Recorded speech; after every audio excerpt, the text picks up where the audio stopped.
Today on Locked On Canadiens, was that Islanders game crazy or was it crazy?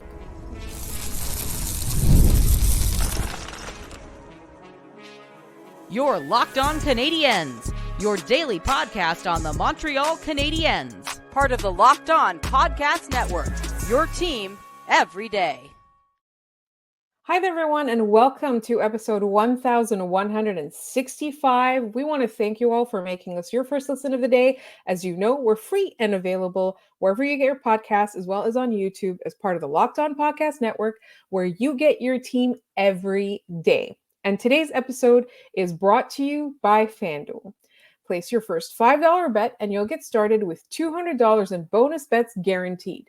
Visit FanDuel.com to get started. My name is Laura Saba, also known as The Active Stick, and I'm joined by the wonderful Ian Boisvert, my co-host, also known as Maybe It's Ian.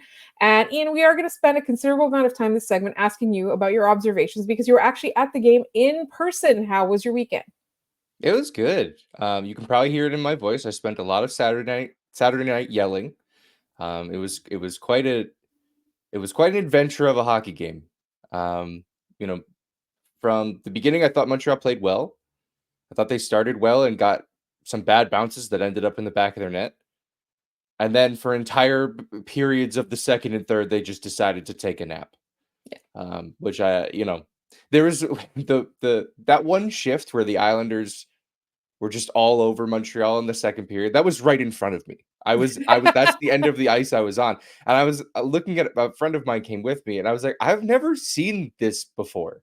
They refused to shoot. The Islanders did not want to shoot on that at all. The place was going nuts. I think Islanders fans were angrier than Canadiens fans at how that shift went. Just given, everything that was going on. But it was a wild game. UBS Arena is really cool. It's one of the newer arenas in the league. You can tell it's built with hockey in mind, which is really, cool. It's cool that teams are building arenas that are built around hockey and not the other way around. So yeah, it was fun. Can't complain. Did it look as crazy on TV as it was in arena? It was pretty crazy in arena. I think it was more frustrating on TV, to be honest. And full disclosure, I didn't watch it live. I watched it after. I rewatched it the next day. So I had already had heard opinions and analysis before I actually sat down to watch the game. And one thing I was watching for was, do they get hemmed in their own zone a lot? And they do. And so this is something where we've identified that it's a problem. I think the Canadiens are aware that it's a problem because if not, they're stupid. And I think that, there were two things that I was looking for. Can they put a consistent effort together and can they get out of their own zone? And the answer to both was no. But the good news is, this game was happening on October 19th, right? Yeah. It's the first month of the season. It is a team that is not expected to contend. It is a team that is struggling. We know that. But it's a team that's supposed to take steps forward. So I want to see a very different team, in game 80, let's say, than this game. So I'm not too upset about it. I think I want to kind of focus a little bit more on Cole Caufield, on Caden Primo, on a couple of things, right? Logan Mailloux, first game or third game technically, but first game this season in the NHL. Or second game. I'm so sorry. It's the second game technically. Second game. Yeah, he only got one last year. Right, because I thought it was with Logan, Lane Hudson with the two games. Right. Anyway, all this. I do want to focus on that. But I think the overall thesis of the game was that it was probably a roller coaster watching it live. And you were probably at the edge of your seat. I do, and I hate this because I hate admitting this because people get really mad. But I think when there are no stakes, which to me, the Canadian season this season is pretty much there are no stakes. I think shootouts are fun.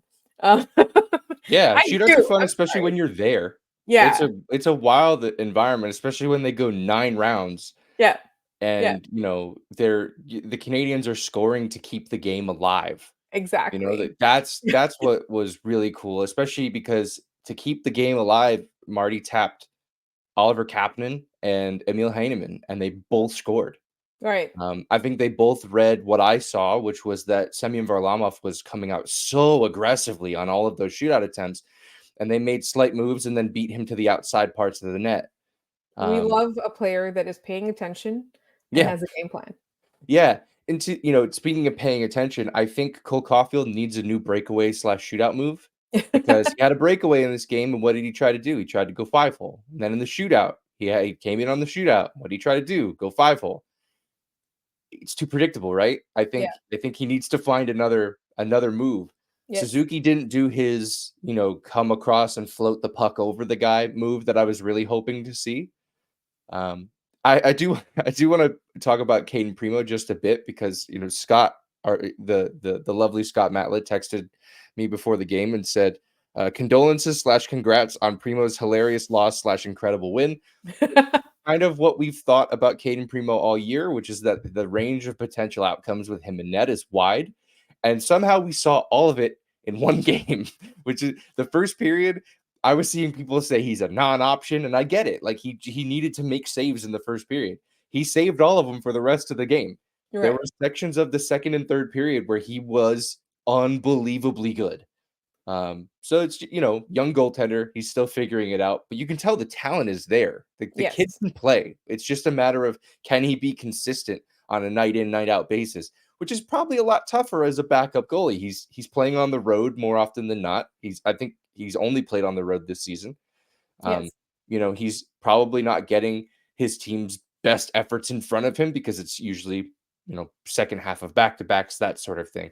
So I really liked Caden Primo in this game. He was incredible. He was everything the Canadiens needed, and I thought that the Islanders kept giving the Canadiens opportunities by not scoring on their own power plays, and the Canadiens just didn't do anything with that except immediately take more penalties. Yeah. And I, a lot of times you can blame officiating for that sort of thing. Maybe you can blame officiating for Montreal not getting a ton of chances, but every single penalty that was called on Montreal was a penalty. Right. Montreal got their money's worth on those calls. They were all penalties.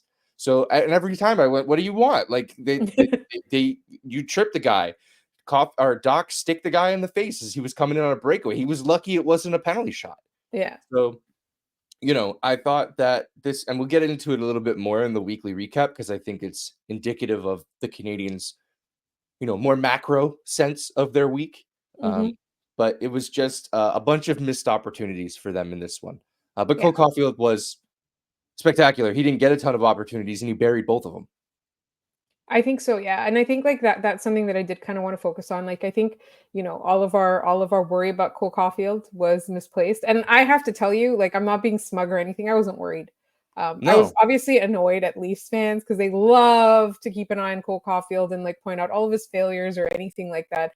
And I think like it just goes to show that they weren't watching the games last year because you saw him develop different depths to his game last year and he did have a lot of points. It's not like he was a bum, right? So Yeah. like the fact that he's finding the back of the net for me is just a very big positive. We've got a couple of minutes left. I did kind of want to talk about Logan Mailloux, but actually I think let's move that to the next segment because it has a lot to do with the injury, what we're going to talk about with injuries. But I do want to say though that I think there are a couple of red flags with this team, and one of them is that lack of discipline. And I think the reason is like it all stems from the fact that they're not good defensively, right? So they're always like behind in the game. So they're always either trying to prevent a scoring chance, and a lot of times that causes you to take penalties. And the other thing is like sometimes you get tired and make mistakes. And I think like everything can be solved if the Canadiens could just like carry the puck out of their own zone. Yeah. The Canadiens led in probably a couple categories on Saturday night, but two of them were pretty indicative to me, which is penalty minutes and hits. Yeah. Those are two things that you do when you do not have the puck. Exactly. You are not taking penalties when you have the puck unless you're constantly dumping the puck over the glass, and you're not throwing any hits when you don't have the puck or when you have the puck because you just can't. You have the puck. So, right. So, those are and tons of block shots. Another category where the Canadiens led because they never had the puck. Right. I'm very, very, very concerned about their play in the defensive zone because they seem to be completely fine allowing teams to just run the cycle around them and kind of just try your best to keep them to the outside. And they're good at keeping them to the outside until they make a mistake, until they get tired. And then that puck gets to the middle.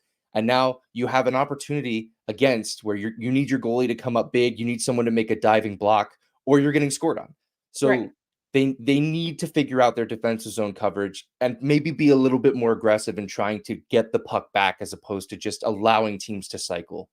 Right. The way that I see it is that you're making that mistake anyway. So why not be aggressive and risk that mistake? Either way, you're going to make that mistake, right? Right. And I would be much happier if they gave up a goal, not by being hemmed in, but by trying something new. And I think that's really where I'm at. But we are going to talk about like the reason Logan May was in the game. We'll talk about his game. We'll talk about the injury curse. Nobody wants to talk about that, but we kind of have to because it is the Montreal Canadiens, and that is coming up in just one moment here on Locked On Canadiens.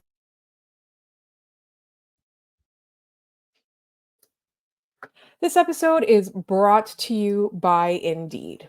We're driven by the search for better, but when it comes to hiring, the best way to search for a candidate isn't to search at all. Don't search, match with Indeed. If you need to hire, you need Indeed. Indeed is the hiring platform that lets you do everything. It's kind of a one-stop shop. It simplifies all of the busy work of trying to hire, puts it all in one place, and it makes it so much easier to find quality candidates fast. You can use it for scheduling, screening, and messaging candidates. You connect with candidates faster. You really will be able to find who you are looking for much faster thanks to Indeed. And the thing that I love the most about it is just that it is so easy. It's so hard to hire generally. And so you can just take out all that other busy work and just focus really on the candidates themselves. So you can do this as well. And listeners of this show will get a $75 sponsored job credit to get your jobs more visibility and Indeed.com/locked on. Just go to Indeed.com/locked on right now and support our show by saying you heard about Indeed on this podcast. Indeed.com/locked on. Terms and conditions apply. Need to hire? You need Indeed.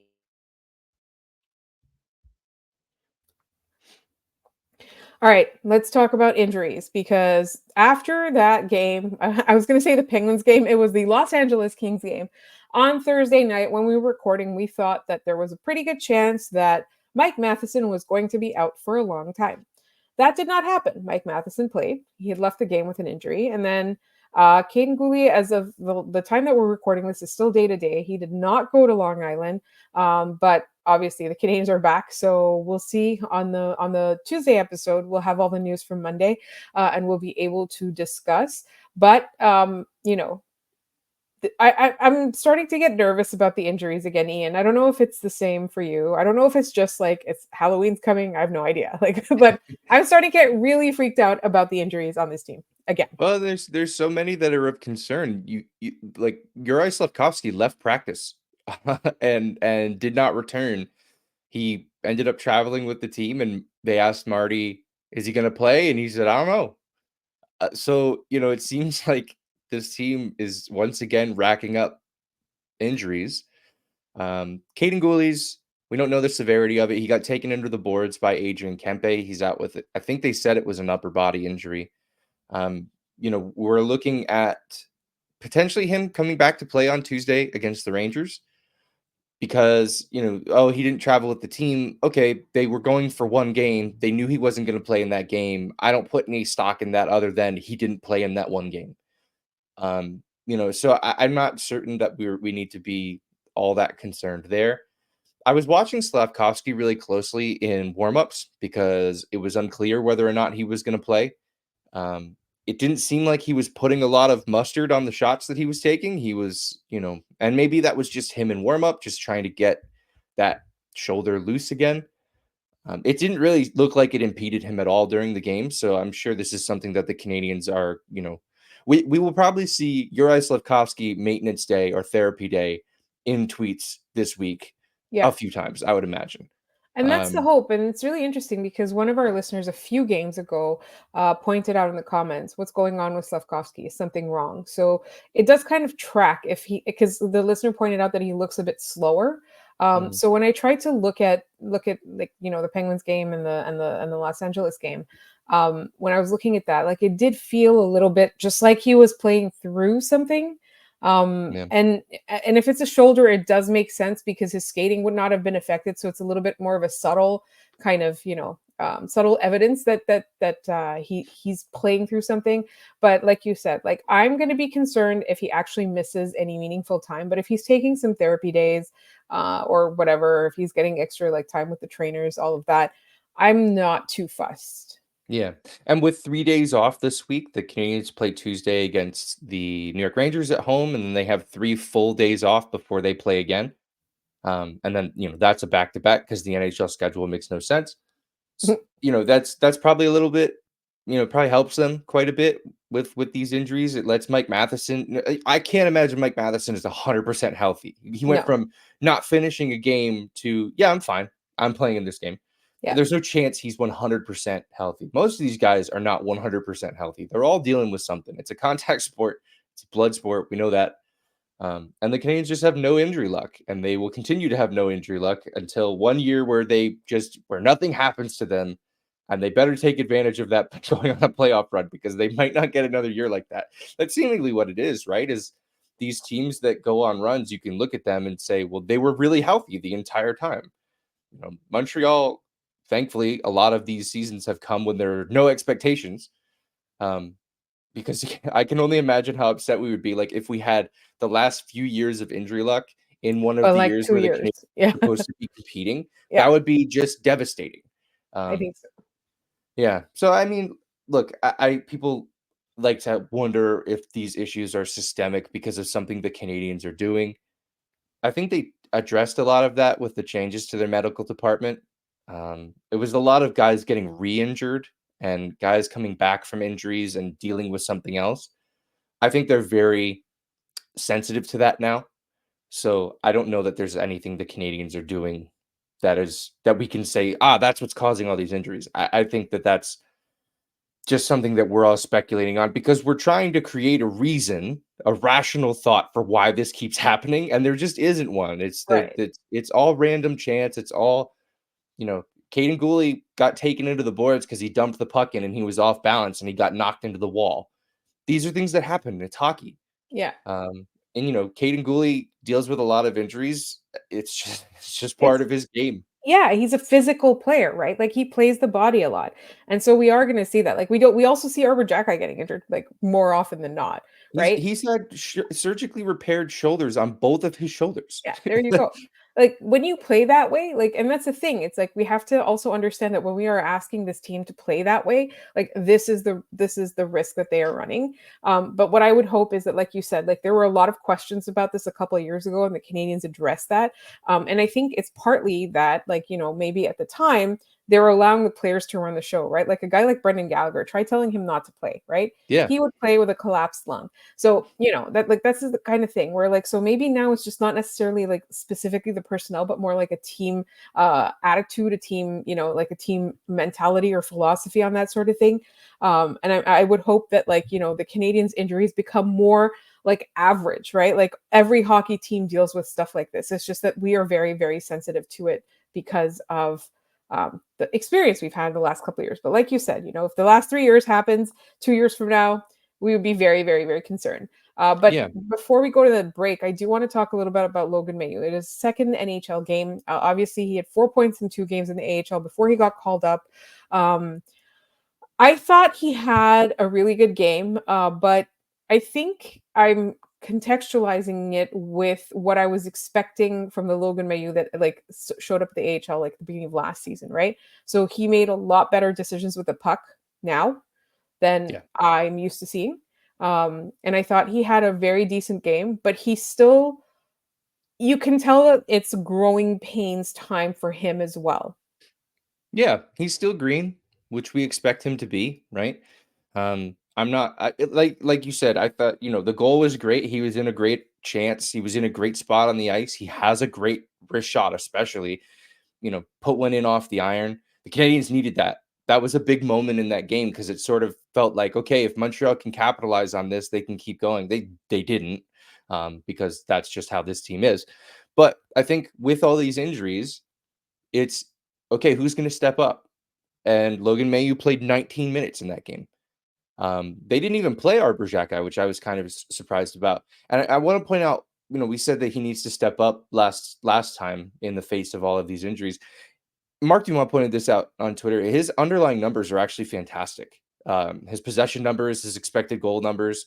So I almost wonder, like, if he's, Jacki's good in that role, maybe keep him in that role. But if he's truly playing that well, can we move him up in the lineup to give him more minutes to potentially help this team not get underwater all the time? I don't know. I don't know what the play is there. I don't know if it's better to keep him in the situation where he's succeeding or try to leverage him to, improve the quality of the team in front of him. So all of this to say, these injuries are going to happen, especially on defense. They have a lot of defensemen. These guys are going to have to step up in the absence of their teammates. And Caden Gooley's a big, he's got big shoes to fill. Yeah. So, it's something that this team is going to have to get used to, is guys stepping up and playing up in the lineup.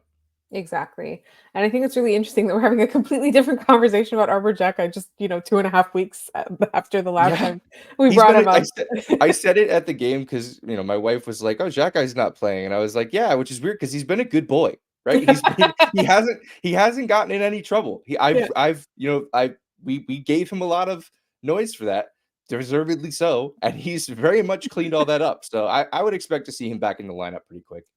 Yeah, I think so. And I think it's really interesting about the underlying numbers. So it's something to definitely watch, which we will do in the weekly forecast. We are going to talk about the games that are up this week and the extremely unpleasant schedule. And that's coming up in just one moment. This episode is also brought to you by FanDuel. You hear us talk a lot about FanDuel. Why? Because it's America's #1 sportsbook. And NFL fans, you can start the season with a big return on FanDuel because you'll get started with $200 in bonus bets guaranteed when you place your first $5 bet. So when you get a hunch in the middle of the game, you can check out the latest stats, view live play-by-play, and so much more on the same page where you place your bets. I'm going to say that again just in case you didn't hear me. You'll get started with $200 in bonus bets guaranteed when you place your first $5 bet. Visit FanDuel.com to get started. That's FanDuel.com.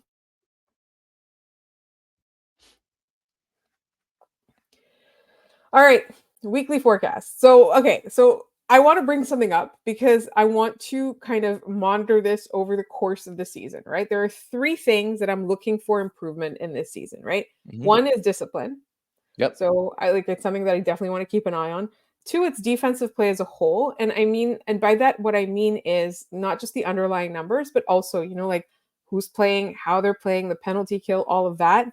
And 3, which players actually take a step forward and play a better game than they did last year, right? Obviously, with a guy like Emil Heineman or Oliver Kapanen, it's hard because they obviously weren't playing in the NHL last year. But I think maybe let's compare game 82 to game 1 or whatever. Yeah. Yeah. And that's what we want to use these Monday segments for, is to sort of unpack the week that was. We'll use Tuesday's episode to unpack or, to set up the week that is ahead. So Montreal last week, they played 3 games. They did not win a single one. It's been over a week since the Montreal Canadiens have won a hockey game. They went 0-2-1. They picked up 1 of a possible 6 points. They fall to a total of 2-3-1 overall. The way I am viewing this last week is a massive missed opportunity. They played 3 teams that were very vulnerable for different reasons. The Penguins are just not very good. As we record this, they just got beat by the Jets. Their goaltending is an issue. They made Tristan Jarry look way too good in that game. They got behind the 8 ball early. They got behind 0-2. They ended up coming back and taking the lead. But then the Pittsburgh Penguins just took over from there. And the experience of guys like Malkin and Crosby and Letang just led that team to a win. The Kings came into Montreal in the second half of a back-to-back and completely beat the brakes off the Canadiens. That just cannot happen in the National Hockey League. You only get so many of those opportunities to play against teams that aren't rested. You cannot afford to throw those away. And then the Islanders, I don't think, are a very good hockey team. They had 1 win coming into the game. They had just gotten shut out 1-0 by the St. Louis Blues. And, I liked the way Montreal played in the first period. They got a couple bad bounces and went down 2-0. But, I said this to my wife and my friend. We were at the game. I said, if they play like this in the second period, I'm not worried. They'll come back. But they didn't. Well, they did come back, but then that was the end of it. They stopped playing. They took way too many penalties, to point out your point about discipline. Their special teams, I thought, were really good. The power play went 1 for 1 in the 6 seconds it was allowed to be on the ice in that game. Mm-hmm. But it's just, we hear Marty talk about them being in the mix, right? this is a set of games that you cannot afford to leave with 1 point and be considered in the mix. It's Right. just when we look back on this season, we get to March, April, and the Canadiens aren't playing meaningful games. This is a segment of games where you go, they should have taken 4 or 5 points here. Yeah. They cannot leave with 1 point in the standings. Yeah. So I think maybe another thing we'll watch for is, do they develop a killer instinct over the course of the next, Absolutely. however, 70 whatever games? Because I think, that's something that you pointed out 3 times, like 3 losses, 3 times you pointed out, like, that was what was missing. The opportunities were there, the Canadiens didn't grab them, right? So that killer instinct needs to be there. Because when you saw them, like even in that Stanley Cup run that they had a few years ago, was a very different set of, set of players, right? There's not a whole lot of people left over from that run, but as a whole, they had that killer instinct. They beat teams better than them because they capitalized each time. They were relentless. I'm not seeing any relentlessness unless, like, you want to talk about how they relentlessly get hemmed into their own zone. But I'm not seeing a lot of that, right? Like, I'm not seeing relentless, and I'm not seeing killer instinct. I'm not seeing, we said consistency and defensive play and all of that. But I really I want to see them turn into the kind of team that wins playoff runs. Yeah, the one guy that has had killer instinct since the puck dropped back in against Toronto is Cole Caufield, and you saw it in this game on that power play. The Canadiens took that power play with 8 seconds left. They went in. They started in the offensive zone. Caufield took one shot. It didn't go. He was at the tightest angle possible and still scored. Later on, he scored again, just blowing the puck by him. Caufield is the kind of guy that has that killer instinct. I wish more players on the team played with that sort of. I should say that I wish more the skill players on this team played with that kind of killer instinct, because the third line plays with that kind of killer instinct. The problem is that the guy who's usually on the finishing end of those plays is Brendan Gallagher, and he's got 2 busted up hands. Yeah. God love him. His body is not in the shape that it was once, but that Right. line is forechecking. They're getting in. Josh Anderson is a problem on the forecheck, which is great news for the I know. I cannot believe how pleased we are with him in this role. Like, He was great. Jake Evans was flying on Saturday night. Every time he picked up the puck at the far end for me and he was skating towards me, I just couldn't believe how fast he was moving. So exactly. that line has been great. Like, that was one of my favorite parts of this week, was watching that line really pick up steam. And I hope that they can continue to drag this team into the fight, because they're going to need it. They're playing the Rangers, the reigning President's Trophy winners, on Tuesday night. 3 days off and then a back-to-back. They need to start getting positive results again. Like I said, it's been over a week since they've won a hockey game. They need to get back in the win column and put together more consistent efforts. Yeah. And I think, you got to think about, like, Brendan Gallagher, what's made his career last so long, even though, he was picked so late and he's a short guy, et cetera, is that killer instinct, right? Yep. And obviously when he was younger and had the hands to match, right? And I can't count the number of times we've talked about Jake Evans being like, I wish this guy had better hands, right? But at the end of the day, like, if all the players played like that, it would be so good. And they need to be ruthless. I think, that stone cold ruthlessness that Nick Suzuki usually has, I think he needs it back. And I saw it in Kirby Dach in the preseason. I need to see it in the regular season. Like, I think that's the biggest thing, right? Because he has that capability, like, just to have that. But we are running out of time, and we're going to talk a little bit more, obviously, about the week coming up in our weekly forecast tomorrow. But first, it's time for trivia. So, Ian, can you remind the listeners what the question was last time? And then I'll give the answer, even though you told me it. Yeah. So follow the player path. It was Montreal, New York Islanders, New Jersey Devils, Edmonton, New Jersey Devils. Laura, our player is Yann Denis. Correct. And the reason I went with Yann Denis was he was in net for the Islanders in the first game I was ever at. Love it. On November 1st, 2008, the Canadiens won 5-4. They were down 4-1 headed into the third period. They came back, and it was pretty great. That's Yann Denis is part of the fabric of why I'm doing this. So like, pretty good now stuff. You're adding to the Locked On Canadiens lore. Yeah, exactly. I wouldn't be here if it wasn't for Yann Denis, I guess. All right, today's question. This one's not following around a guy. It's a question about last season. In the 23-24 season, the Montreal Canadiens were perfect against 6 teams, meaning they took all available points from those season matchups. Name the teams. 6 teams. Montreal picked up all available points. There was not a good season So that's why there's only 6 of them. So good luck. Put the answer in the comments if you get it. We'll reveal the answer on Tuesday's episode. Yeah, I have to say, when I found this out, I was very, very, very surprised. And I could not even remember those teams. So good luck, everybody. Tell us, you can answer those questions. You can either tweet them or DM us on Twitter. We're at LO_Canadiens. On Instagram, we're at Locked On Canadiens. Our email address is lockedoncanadiens@gmail.com. And of course, you can use the YouTube comments. But don't just answer trivia questions. You can send us trivia questions that you want to ask on the podcast. I know there's a couple of listeners that have, and we can't wait to use them sometime soon. And also, please send us mailbag questions on any of those formats. You can find my wonderful co-host on Twitter at Maybe It's Ian. You'll find me all over social media at The Active Stick. Thank you so much for listening, and we will talk to you tomorrow.